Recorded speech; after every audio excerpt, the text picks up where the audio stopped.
Parents Hebat mempersiapkan generasi sehat akal, sehat mental.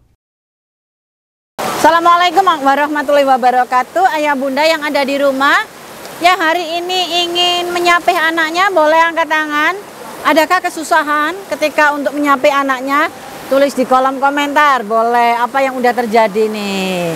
Yap, ayah bunda, terutama bunda yang sedang mengasihi. Bun, memang anak-anak kita memiliki hak, yaitu menghisap atau mendapatkan ASI eksklusif selama 6 bulan.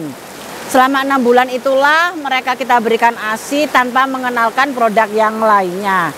Nah, setelah 6 bulan maka mereka sudah kita kenalkan dengan MPASI. Di fase ini tentunya ayah bunda akan membatasi pemberian ASI atau akan menyapih, istilahnya begitu. Walaupun pada kenyataannya bervariasi orang tua yang memberikan ASI kepada anaknya. Ada yang hingga 6 bulan, ada yang hingga 1 tahun, bahkan ada yang hingga 2 tahun. Semua tergantung pilihan kepada orang tua. Bun, sebelum kita akan menyapih anak kita, maka ada baiknya kita mengenal dulu tanda-tanda bahwa anak kita sudah siap disapih, bayi kita sudah siap untuk disapih. Apa saja bun tanda-tandanya? Yang pertama adalah anak tidak ingin minum ASI atau mereka cenderung atau sering rewel ketika minum ASI. Yang kedua, anak mudah terdistraksi. Anak mudah terdistraksi ketika mereka minum ASI.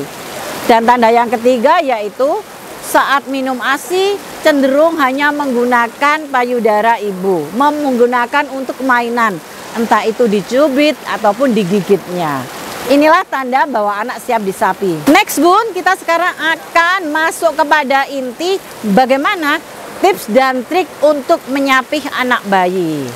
Yang pertama, komunikasi. Bunda, lakukan komunikasi dengan anak minimal 2 bulan sebelum anak itu siap untuk disapih.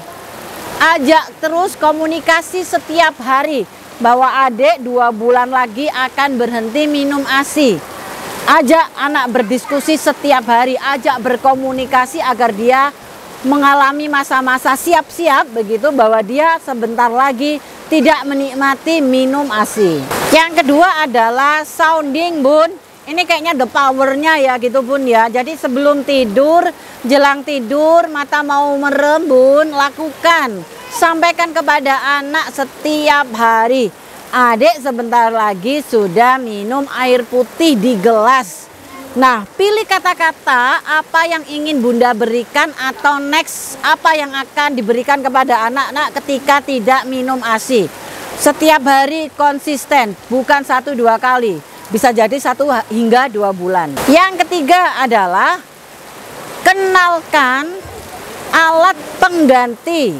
Kenalkan minuman pengganti ASI dan alat ataupun medianya.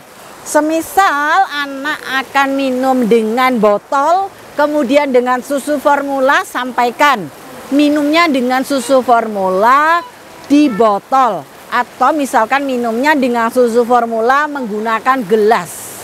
Sampaikan minuman pengganti dan juga media ataupun alatnya. Next, lakukan secara bertahap. Sebelum menyapih kita bisa melakukan pengurangan untuk memberikan ASI, baik pengurangan frekuensi, misal 1 hari biasanya kita memberikan 5 atau 6 kali, maka bisa kita kurangi. Begitu juga dengan durasinya, misalkan kita memberikan 15 menit ketika mengasihi, maka kita kurangi cukup dengan 10 menit saja. Next adalah tambahkan jumlah asupan kebutuhannya. Bunda bisa memperbanyak menu utamanya atau menu makan besarnya dan juga diselingi dengan snack-snack di antara pagi menuju makan siang ataupun sore bisa ditambah dan variasinya juga bisa diperlengkap sehingga anak-anak lebih tertarik untuk makan makanan yang bergizi. Ketika kebutuhannya terpenuhi, kemudian cukup untuk energi di dalam tubuhnya, maka mereka sudah tidak akan membutuhkan ASI lagi. Dan yang terakhir Bun, ini jurus yang terakhir juga nih Bun ya. Kalau memang dirasa belum ada perubahan, maka Bunda bisa mengoleskan tanaman obat-obatan ataupun tanaman herbal ke puting Bunda untuk memberikan rasa berbeda kepada anak-anak. Tentunya tanaman herbal atau obat-obatan ini tidak membahayakan bagi kesehatan anak. Banyak sekali jenisnya, ada kunyit, kemudian ada yang lainnya begitu, sehingga ketika rasa berbeda ini akan membuat anak untuk tidak mau minum ASI lagi. Yap, ini Bun tips dan trik. Selamat mencoba yang ada di rumah. Semoga proses menghentikan ASI, proses menyapinya bisa berjalan dengan lancar tanpa anak rewel. Semoga bermanfaat ya Bunda. Assalamualaikum.